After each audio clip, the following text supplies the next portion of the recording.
Hey guys, how's it going? So this is a new series I'm going to do called Pat's Gap Prospects, where I'm going to give you guys my favourite prospects at the moment, and without wasting too much time, we'll just jump straight into it. We'll start off with women's strawweight. My favourite prospect is Jaqueline Amorim. She's 10-1 within the UFC, a lot of good wins. Recently she took on Polyana Viana, where in the second round she submitted her with a rear naked choke, and this was after a fight of just holding Viana down on bottom position, dominating her on the ground the whole fight. Before that, she fought Vanessa Demopoulos, similar fight, just on the ground she's too good. She won that one via an armbar in the first. Was controversial though, she did reach into the glove to get it. But either way, I couldn't really see Demopoulos winning that one. She did lose to Sam Hughes early in her career. In fact, I think it was her debut fight, and that was a decision loss. But Sam Hughes is kind of tricky. She has a weird habit of fraud checking these up-and-coming prospects, and then losing to someone that she should arguably have beat. So a Sam Hughes loss is really hard to judge off of, and I really like Jaqueline Amorim's ground game. I think she's probably the best in that division on the ground, and her submission ability is insane. So I see really big things for her in the future. Moving up to women's flyweight, my favourite prospect at the moment is Carli Judice. She's only 5-2, which is a pretty average record, but once again, she's very early in her career, only 7 professional fights, and a lot of her losses are earlier on in her career. And recently, she's been absolutely dominant. Nicole Cagliari recently at 318, she was beating up on her the whole fight. Really crispy boxing. Her nickname's Crispy, and that's the only way to describe her boxing. It's really nice. And then in the third round, she's beating up on Cagliari, got her against the cage, need her to the liver and put her down with that. Before that, she had a crazy upset win, or I don't even know if it was an upset win, but it came out of nowhere. Head kick KO in the first round to Eunice Dubin. Brutal head kick as well, put her out cold. Dubin was very scary at the time as well, because she was coming off a very scary knockout on the Contender Series.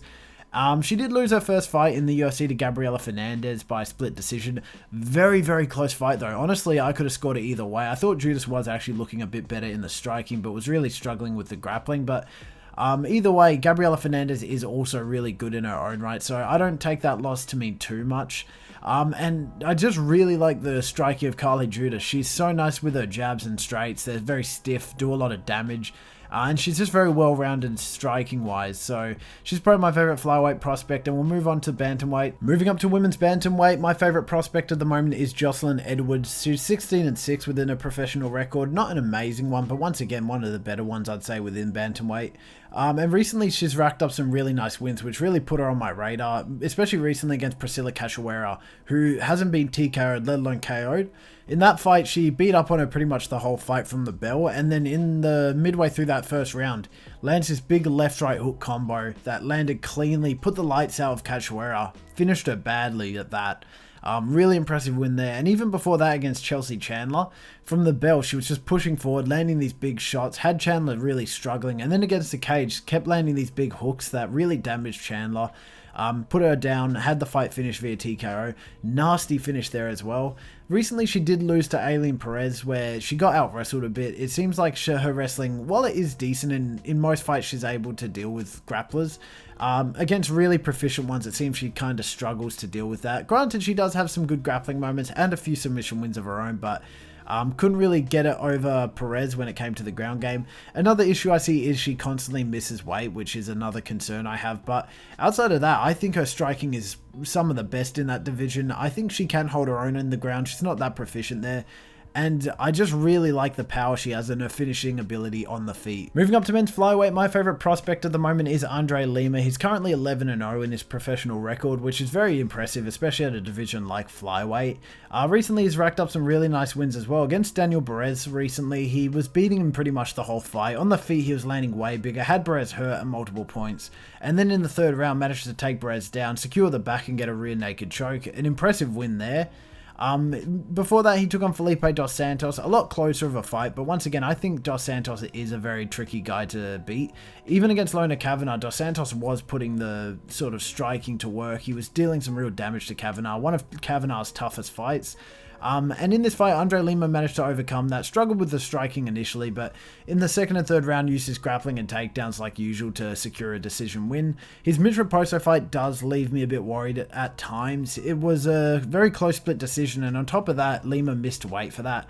And it came down to ultimately Raposo's wrestling versus the damage Lima was doing. Lima managed to take it.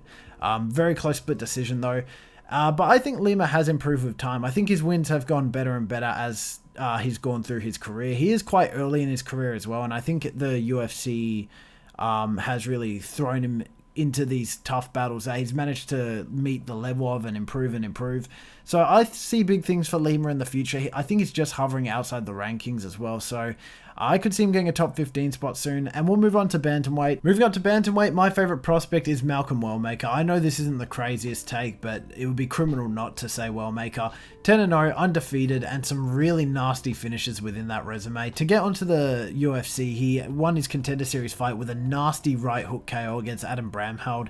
Landed this big right hook, knocked Bramheld out cold, had him out badly. One of the worst knockouts on the Contender Series I've seen in a while. And that got him into the UFC, where his first test was Cameron Simon, a really tricky guy to get through in my opinion. I think you need to be near top 15 caliber to get through Simon. And in this fight, after a bit of back and forth, Wellmaker landed a really similar right hand. It was a counter right hook that put Simon out bad, flung him halfway across the octagon, if that's sort of an indicator of how hard Wellmaker hits.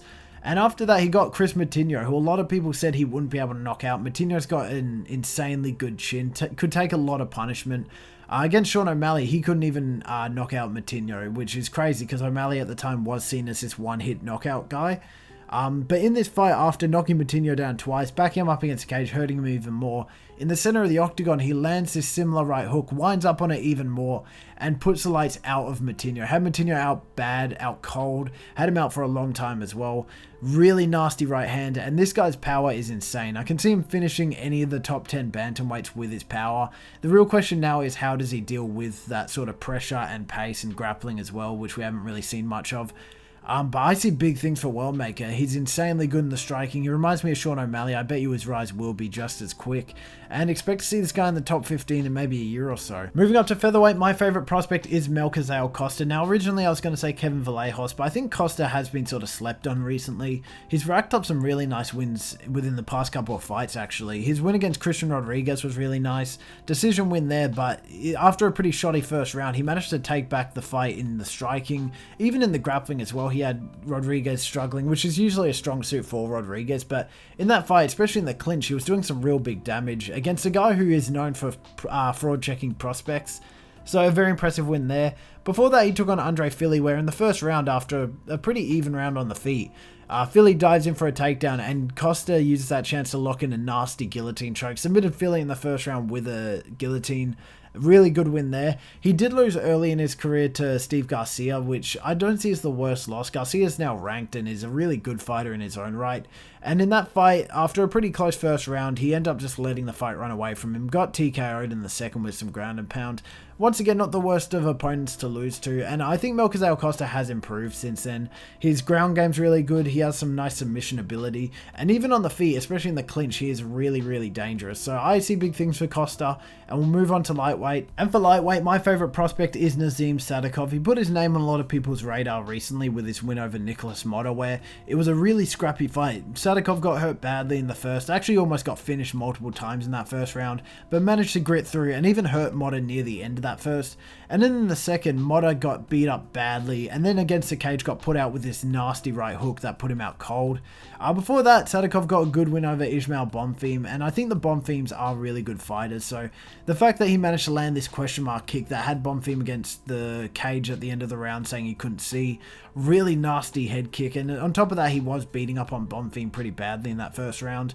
Really good win there, and he's one of the few people to see past the first round with Terrence McKinney. In their fight, he survived that first round with McKinney. Actually kept McKinney quite cautious by presenting a bit of a striking threat, and then in the second, when McKinney was taking him down, he reversed position, managed to take the back, and secured a rear naked choke to submit McKinney in the second round. A very impressive win there, and I just see big things for him. I think he's really good in the striking. I think he's one of the better strikers within lightweight, and I see his ground game as being pretty well developed as well. If that McKinney win doesn't tell you anything, he is good at defensive grappling or even reversing positions. So I see big things for Sadykhov. I don't see him making the ranking sometime soon. I see kind of a slower rise, but I do see big things for him. Moving up to welterweight, my favorite prospect at the moment is Mike Malott. He's had some pretty on and off performances throughout his career, but recently I think we've seen some of the best yet. Against Charles Radke recently, he absolutely beat up on Radke in the first round, was taking some big fire as well back and managed to grit through it and push forward. And in the second round, landed a nasty left hook that put Radke out bad. And on top of that, he's also demonstrated some grappling game. Against Adam Fugit, there was bits and pieces where the fight would go to the ground. And in the second round, he managed to pull a guillotine, locked it in tight as well, forced Fugit to tap very, very quickly. And he demonstrated a level of ground game and wrestling and submission ability there. While he did lose to Neil Magny at UFC 297, it was a bad loss as well. It was a third round ground and pound TKO in the final 30 seconds because he shelled up, really kind of folded under the pressure. A lot of people forget before that it was a very clear Malott fight. He was beating up on Magny for all 3 rounds pretty much, outside those final minute and a bit from Magny where he started to take over.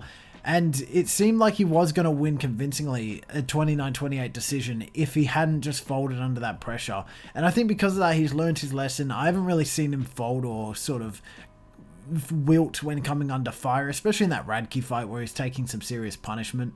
And I think he has much improved and learned from that. We're going to have to see how the Kevin Holland matchup works out soon, but I do see big things for him. I think he will be a mainstay within the top 15 soon, and we'll move on to middleweight. And for middleweight, while I wanted to go with a Teba Gautier, I think there's another guy that has flown under a lot of people's radar recently, and that's Marco Tulio. He has picked up 2 really, really impressive wins within the UFC. He's 14-1 as well, really nice record there.